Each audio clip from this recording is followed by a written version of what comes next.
Leçon 11. La personne c'est quoi? Citation. Je désirais tellement la liberté que j'ai cessé d'être fier des souffrances que je me créais et de mes drames personnels. Lorsque j'ai vu que je pouvais m'en désidentifier, c'est ce que j'ai fait. Je vous recommande de faire la même chose. Renoncez à votre droit de croire que vous êtes une personne et voyez qu'il n'y a plus aucun intérêt à continuer à vous identifier avec cette vie faite de drames. C'est un des plus beaux cadeaux que vous puissiez vous faire. Bentinho Massaro. Cette leçon offre une simple description étape par étape de ce qui constitue la personne et explique les 3 moyens de conditionnement auxquels nous sommes exposés dans cette forme de personnalité et détermine notre perspective de la vie. Sous cet angle, cette leçon aborde aussi l'idée de passer de la sensation d'être séparé à la sensation d'être inséparable, de la sensation d'être contracté à la sensation d'être connecté. Vous pouvez trouver cette leçon un peu sèche et intellectuelle parce qu'elle offre simplement une vue générale de comment l'idée de la personne s'est développée et en quoi elle consiste en gros. Mais les leçons qui vont suivre plongeront plus profondément dans la transcendance. Jouissez bien de vous-même en tant que personne tant que vous le pouvez. La personne, c'est quoi? La personne a commencé en tant qu'idée au moment où vous avez été conscient du fait que vous, apparemment, aviez un corps et que les gens appelaient ce corps avec un certain nom. Ils les appelaient vous. Ils appelaient ce corps vous. Tout ce que vous avez approché dans ce monde a été expérimenté du même point de vue du corps, encore et encore.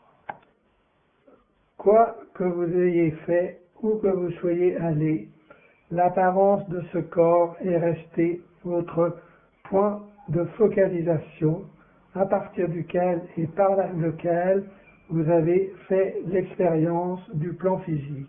Lorsque vous avez essayé de vous affirmer, vous avez dû commencer par faire un peu de travail pour équilibrer votre corps. Lorsque vous avez cogné vos doigts de pied sur quelque chose, votre corps a ressenti de la douleur. Lorsque votre mère vous a souri, ses yeux se sont dirigés vers vos yeux. Lorsque quelqu'un vous appelle par votre nom, cette personne attend que vous regardiez dans sa direction. Et lorsque vous le faites, la personne le reconnaît.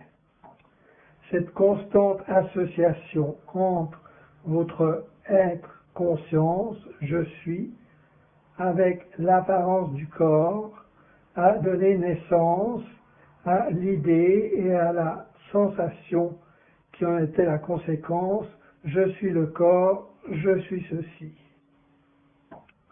Alors que cette idée et cette sensation ont progressé et que cette association s'est renforcée au cours des années, ce qui était au début simplement une idée est devenu une croyance profondément enracinée et automatique qui a formé la fondation énergétique de votre personnalité.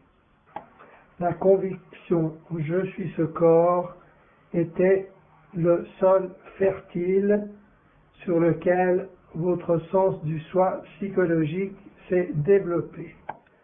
Avec ce corps comme la base de ce que vous étiez, vous avez pu commencer à développer ce que vous étiez, cette personnalité avec ses histoires, ses possessions, ses talents, ses défis, ses désirs et ses préférences, unique et différent de certaines manières de n'importe qui d'autre. Pour que l'apparence du corps-esprit s'affirme à la conscience comme je suis ce que je suis, il doit y avoir un contraste. Il doit y avoir quelque chose que la conscience pense qu'elle n'est pas.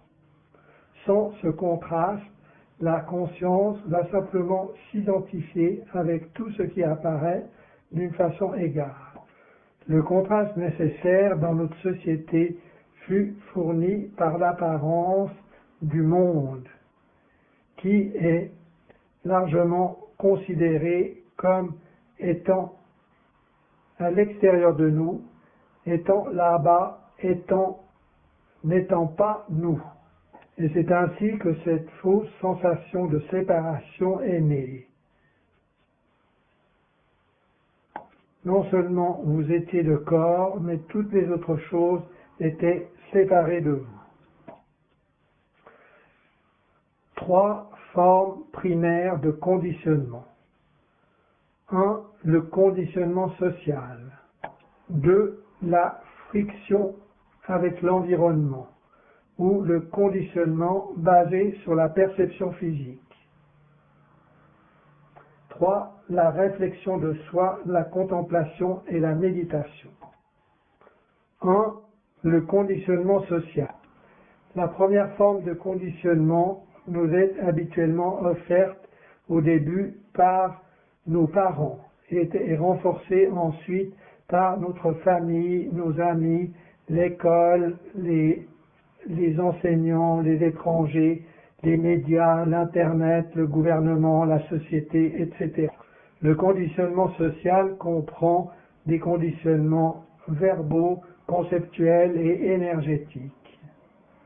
Nos parents nous ont donné un nom, nous ont dit ce qui était juste et faux, ont partagé leurs croyances avec nous, nous ont punis et nous ont récompensés. Ils exprimaient des émotions en réponse aux événements et ils interagissaient avec d'autres adultes de façon distinctive. Tout cela a eu des impacts sur nous de manière énergétique, conceptuelle et verbale, et c'est de là que la majorité des croyances négatives, limitantes et fausses que nous avons ont trouvé leur origine. Tout au long de notre processus de croissance, nous avons acquis un énorme nombre de croyances qui n'étaient pas les nôtres à l'origine. Ces croyances ne nous sont pas venues par une contemplation inspirée ou une clarté intuitive de la manière dont fonctionne l'univers. Non, ces croyances étaient construites par l'homme. Nos parents les avaient adoptées tout au long de leur vie. Elles ne venaient pas d'eux non plus originellement, et ils ont simplement transféré des versions mises à jour et nous les ont transmises. Nous avons alors choisi d'adopter ces croyances et de les laisser conditionner notre réalité. Si les croyances que nous avons adoptées sont en alignement avec notre but, notre passion, la véritable vibration de notre soi supérieur, alors nous nous sentons extraordinairement bien, nous nous sentons réassurés, positifs et soutenus. Alors, elle nous aide à construire la structure d'énergie que nous pouvons appeler notre monde ou nos circonstances. Si les croyances que nous avons adoptées ne sont pas directement en alignement avec ce que notre soi supérieur voit et désire pour notre vie, alors ces croyances se transforment en sensations d'une nature négative qui crée toute la large gamme des émotions humaines auxquelles nous avons donné différents noms. Malgré tous ces noms, finalement, nous n'avons que deux émotions, la joie, excitation et la dépression, anxiété. Ce sont simplement les deux extrémités du même spectre émotionnel. Ainsi, nous pouvons dire aussi que nous n'avons qu'un spectre ou champ émotionnel. Lorsque nous ressentons la joie ou l'excitation, cela signifie que notre système de croyance est en alignement avec la véritable fréquence de notre être. Alors que quand nous ressentons la dépression, l'anxiété ou toutes sortes de négativités, cela nous montre que ce que nous croyons n'est simplement pas vrai et ne sert pas la manifestation du rêve de notre vie que nous désirons profondément dans notre cœur. Ce principe de l'alignement sera développé en profondeur dans les enseignements sur l'émancipation. Cette forme de conditionnement, le type social, est ce que la plupart des gens qui sont intéressés dans l'évolution personnelle ou spirituelle étudient de nos jours, par l'observation, l'analyse et dans certains cas par la transcendance, et ils comprennent que ce n'est pas ce qu'ils sont vraiment. Dans mes enseignements sur l'illumination et l'infinité, le but est de transcender complètement les identités que nous avons adoptées afin que nous puissions percevoir les niveaux plus profonds de notre existence éternelle. Dans les enseignements sur l'émancipation, par contre, nous alignons les énergies individuelles afin que le corps-esprit devienne comme un laser pour accomplir les buts qui sont son intention, dans ce qui va devenir une expression passionnée et sans limite de l'infinité. 2. Les frictions de l'environnement ou le conditionnement basé sur la perception physique. La plupart des gens qui sont sur une voie spirituelle ou une voie de thérapie semblent conscients du fait que leurs conditionnements viennent des sources sociales mentionnées auparavant. Cependant, une seconde forme de conditionnement est en fait plus fondamentale et a tendance à se programmer très profondément dans notre esprit automatique et forme la base des réponses conditionnées de notre système nerveux à la vie. Cela étant dit, il semble toutefois plus facile de se désidentifier de ce type de conditionnement. Si le conditionnement social forme les contenus de notre esprit, le conditionnement de l'environnement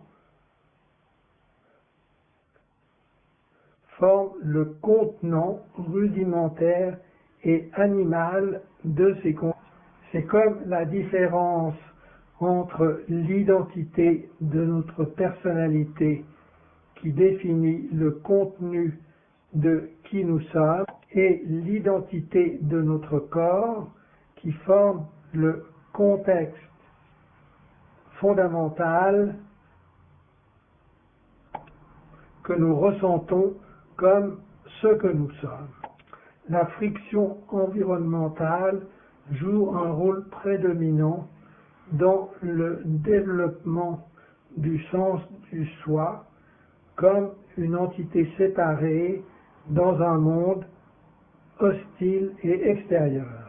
C'est le conditionnement qui nous est offert par notre environnement physique c'est la friction qui se produit lorsque vous placez un véhicule physique qui se déplace à l'intérieur d'un monde physique. C'est le genre de conditionnement qui se produit lorsque vous heurtez vos doigts de pied sur un rocher. C'est la sensation de la gravité, de voir les choses extérieures en relation avec notre corps, qui semble toujours être ici. C'est le temps qu'il faut pour aller depuis la Chine jusqu'aux États-Unis et toutes les étapes intermédiaires du transport qu'il faut gérer sur la route. Dans une grande mesure, c'est le conditionnement physique ou la friction de l'environnement qui fait que nous nous sentons comme des victimes ou au moins comme des habitants d'un monde linéaire de l'espace-temps. Il y a beaucoup de facteurs environnementaux qui nous conditionnent et qui nous font ressentir que notre corps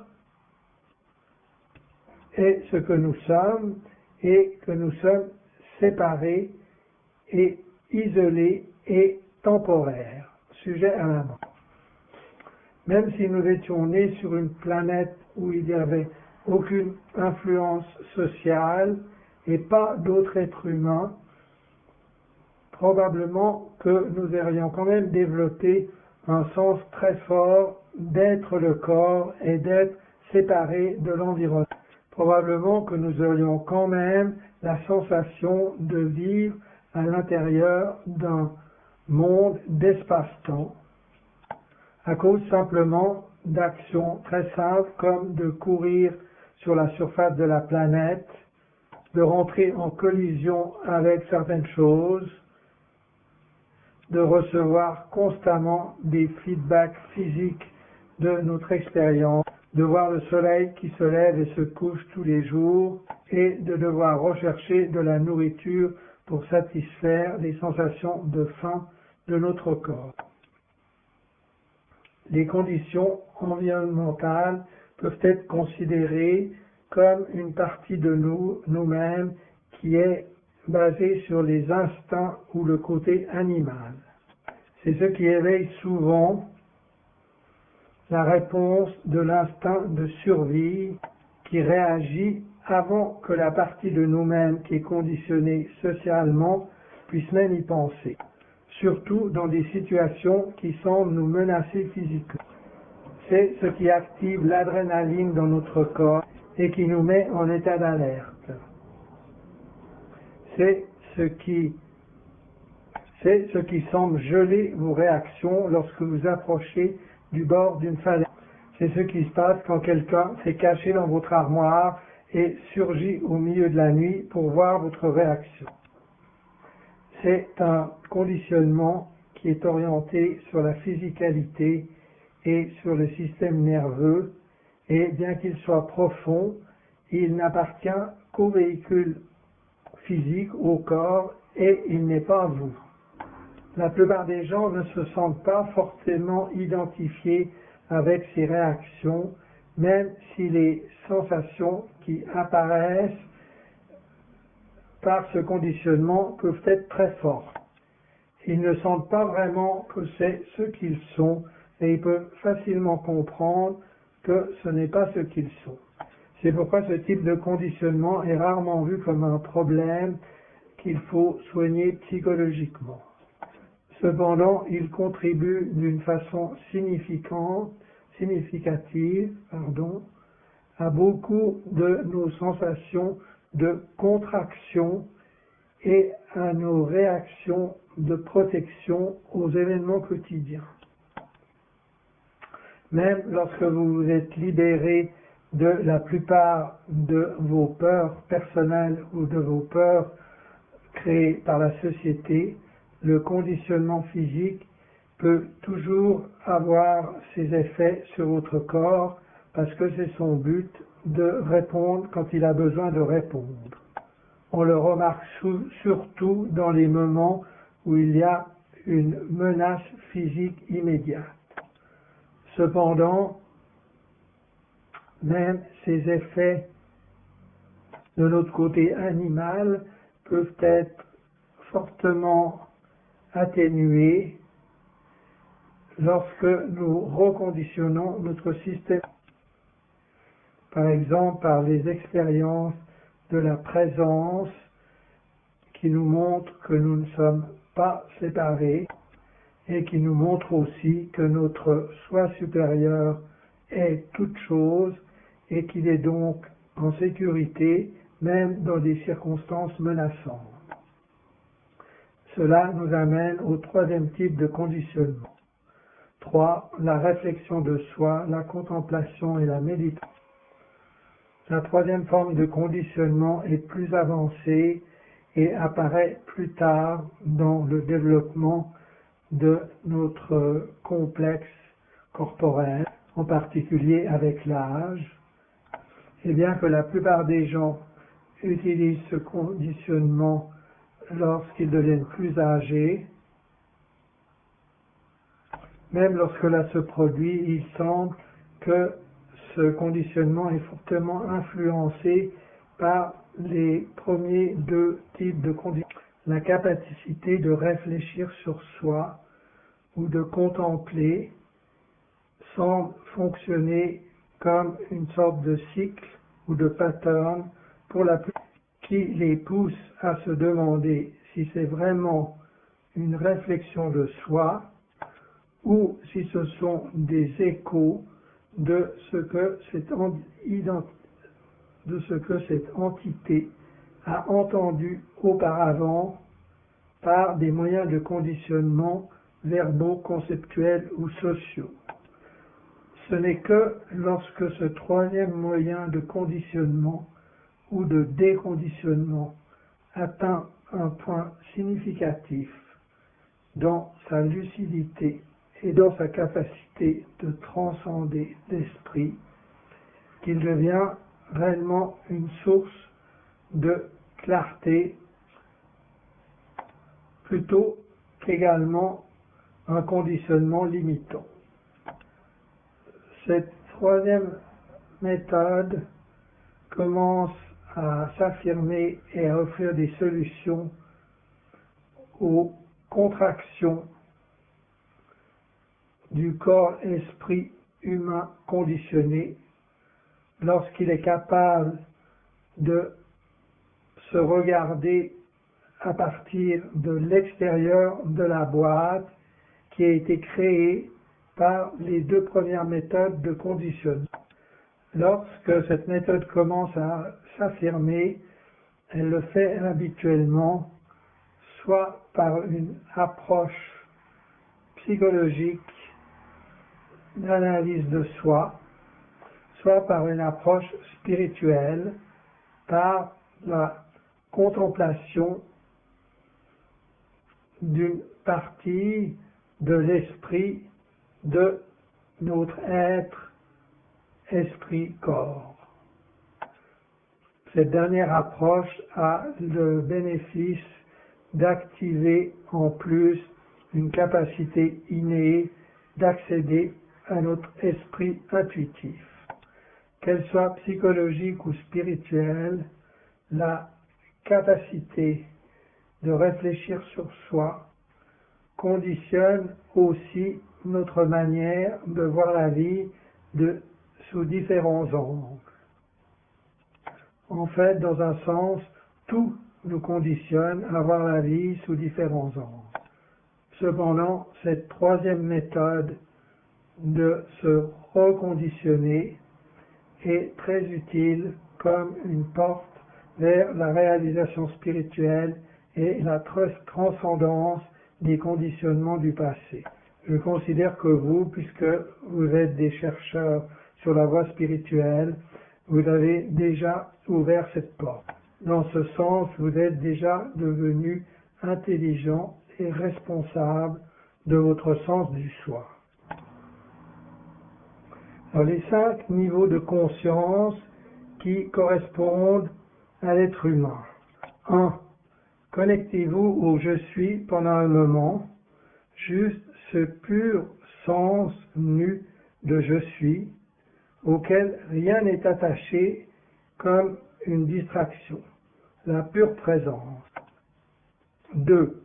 Imaginez que cette présence je suis peut, en changeant intelligemment sa vibration, créer un nombre infini de différents points de vue. En d'autres mots, la présence conscience peut, par la vibration, changer ce qu'elle voit et comment elle voit ce qu'elle voit. Elle peut interpréter les apparences de toutes sortes de différentes façons de comprendre.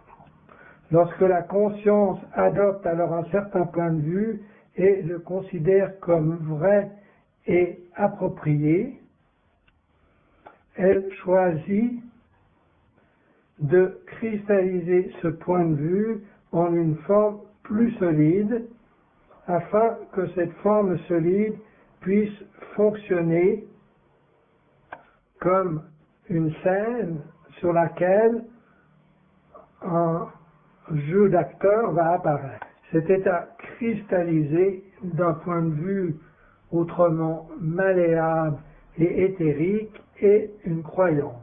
Les croyances peuvent aussi être comprises comme l'esprit inconscient de la personne. Imaginez alors que la personne ait une certaine croyance qui a formé ce contexte, la conviction sous-jacente inconsciente à partir de laquelle elle perçoit les événements de sa vie. Maintenant, imaginez que cette personne rencontre une situation qui provoque sa croyance.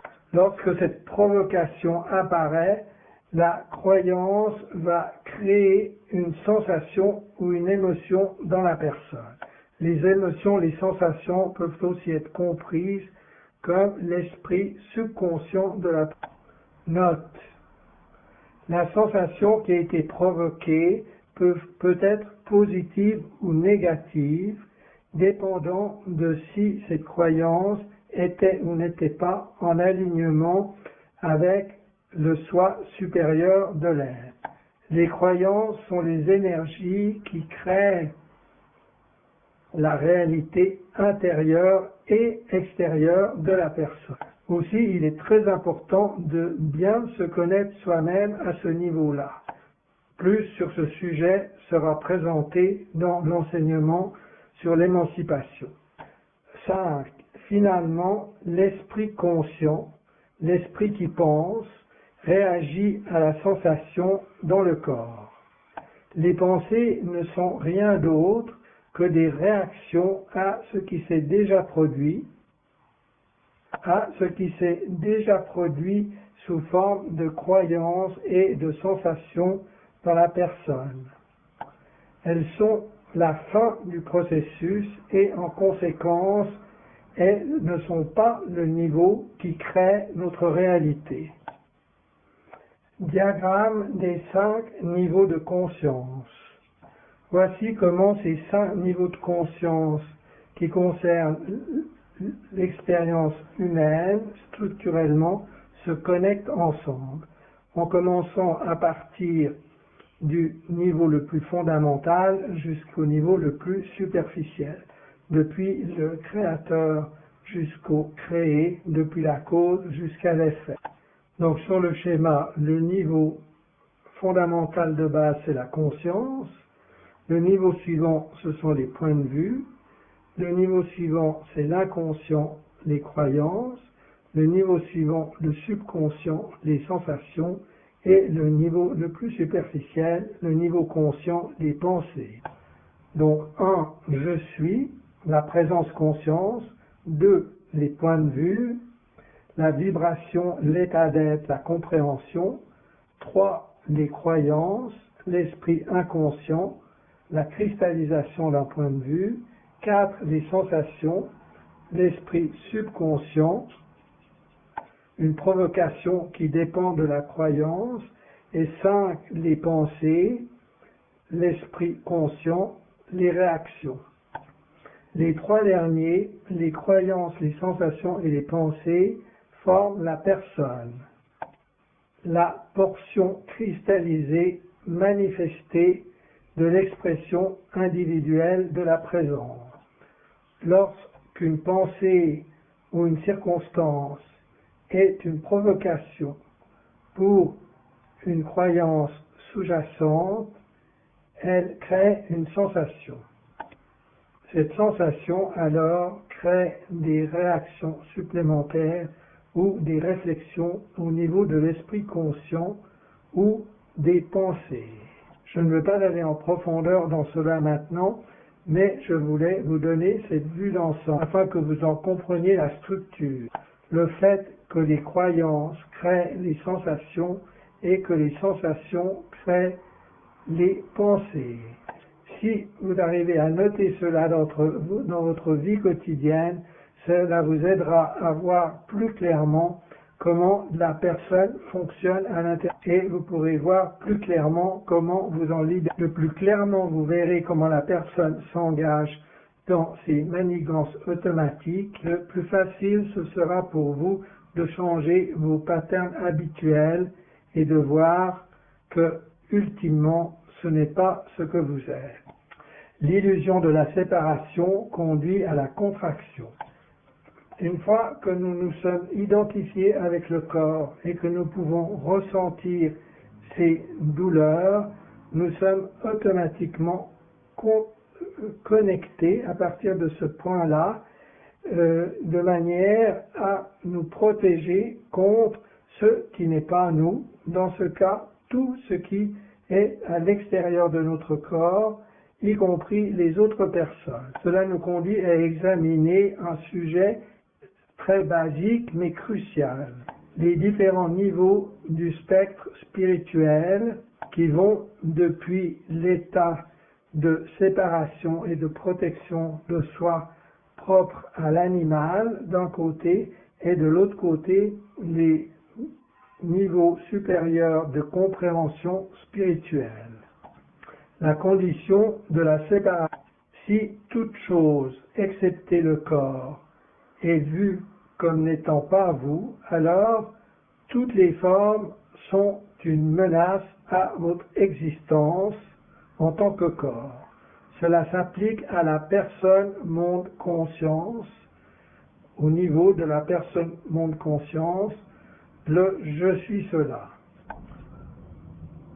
Alors, lorsque rien, ça c'est les conditions de la sagesse, lorsque rien n'est vu en tant que vous, alors rien ne menace votre existence, parce que vous n'êtes pas identifié avec le corps.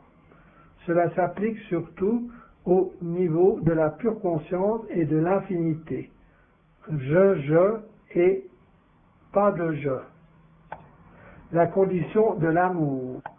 Lorsque toute chose est vue comme vous, là aussi vous ne ressentez pas de menace parce que vous savez que toute chose est votre propre. Cela s'applique principalement au niveau de la pure conscience et de la présence consciente. Je et je suis. Ces très simples distinctions peuvent être comparées à la physique. 1. Si vous ne percevez que le corps comme vous-même, vous allez vous contracter. Si vous percevez toute chose comme n'étant pas vous-même, vous allez disparaître. Si vous percevez toute chose comme vous-même, vous allez vous étendre. Dès que nous développons une personnalité ou un esprit et que nous y ajoutons le sens du soi, je suis cela, nous commençons à nous protéger mentalement et émotionnellement en plus de physiquement. Cela est dû à notre identification partielle avec la création. Voir que seul le corps-esprit est ce que nous sommes, pas les autres choses. Nous commençons à nous cacher des autres parties de notre être, des autres personnes, parce que nous les percevons comme séparées de nous, et nous les considérons comme une menace potentielle à notre existence privée sur le plan mental et émotionnel, ou simplement comme une source potentielle de souffrance. De la personne à la présence, de la séparation à l'inséparabilité. Le sens de séparation qui domine les actions de la plupart des gens dans leur vie peut être supprimé, déraciné et détruit. C'est la raison principale pour laquelle nous nous éveillons de la personne à la présence et pourquoi cette réalisation est tellement valable. Réalisez que la présence consciente est ce que vous êtes, ce que les prochaines leçons vont vous aider à comprendre plus profondément, va considérablement alléger la conviction de la séparation, puisque cela va vous montrer expérimentalement que vous n'êtes pas simplement la création du corps-esprit, vous êtes la présence qui est à l'origine de toute création. La présence consciente va vous montrer que toutes les choses que vous pouvez rencontrer ne sont que des autres aspects de vous-même et sont donc sûrs et amicaux. La beauté de la vie en tant qu'être humain est que chaque moment vous offre la possibilité de considérer les choses que vous rencontrez soit comme séparées de vous, soit comme une partie supplémentaire de vous. Aussi, à partir d'aujourd'hui, commençons à regarder les choses qui ne sont pas l'apparence de notre corps-esprit, non comme des choses qui sont à l'extérieur de moi, ou à l'extérieur de mon soi, ou même qui sont le monde, mais simplement comme des choses qui sont le reste de moi-même, ou qui sont encore plus de moi-même. Aussi, pour être plus clair, lorsque nous parlons d'autres êtres, utilisons l'expression « autre soi » qui inclut le mot « soi », qui implique que les autres sont simplement d'autres portions ou aspects de notre soi ou du grand soi qui est le soi de la présence conscience. Résumé de la terminologie. La personne se réfère à l'apparence du corps-esprit. La personne conscience habituellement se réfère à la pure conscience identifiée avec l'apparence du corps-esprit. La personne monde conscience se réfère à la totalité de l'identité de l'individu, l'expérience avec toutes ces associations extérieures séparées de soi, ses possessions, ses relations, ses actions dans la vie, etc. Les devoirs. 1. Étudiez cette leçon encore au moins une fois. Les contenus de cette leçon peuvent sembler un peu techniques et secs. Mais lorsque vous serez capable d'appliquer la vue d'ensemble de ce qui constitue l'identification à la personne dans les expériences de votre vie quotidienne, ce contenu deviendra plus vivant en vous comme une véritable sagesse. C'est pourquoi il peut être très utile pour vous de bien disséquer et étudier tous les aspects de cette leçon et comment ils peuvent s'appliquer à votre propre esprit. Alors, étudiez les 5 niveaux de la conscience qui correspondent à l'être humain, étudiez le diagramme et voyez dans votre expérience directe comment la conscience je suis peut créer différentes perceptions en changeant son point de vue, c'est-à-dire sa vibration, et comment ce point de vue, lorsqu'il est choisi comme vrai ou valide, se cristallise en un système de croyance, et comment cette croyance active des sensations lorsqu'elle rencontre des défis ou des provocations d'événements extérieurs ou de pensées. Finalement, voyez comment la pensée, le mental apparaît et réagit aux sensations, essayant de se protéger et de comprendre ce qui vient de se passer en contemplant, en pensant, en réagissant à ce qui se produit. Asseyez-vous et contemplez 5 exemples vivants de votre vie, qu'ils soient récents ou anciens, et voyez comment un événement et comment un événement a provoqué vos sensations et que cela a pu se produire uniquement parce que vous aviez une croyance par rapport à ce qui s'est produit. Et voyez comment ou où la croyance s'est créée comme un point de vue qu'à ce moment-là, vous avez commencé à voir comme réel, vrai et approprié. Note, il est important que vous ayez une claire vision expérimentale de comment ces 5 niveaux de conscience sont présents et opèrent dans votre vie quotidienne. Parce que dans les enseignements sur l'émancipation, nous allons utiliser de nouveau ce diagramme, mais comme un moyen d'augmenter notre capacité de nous déplacer dans des réalités partielles. C'est une bonne idée de vous familiariser avec ce diagramme, simplement pour le moment en l'observant très simplement.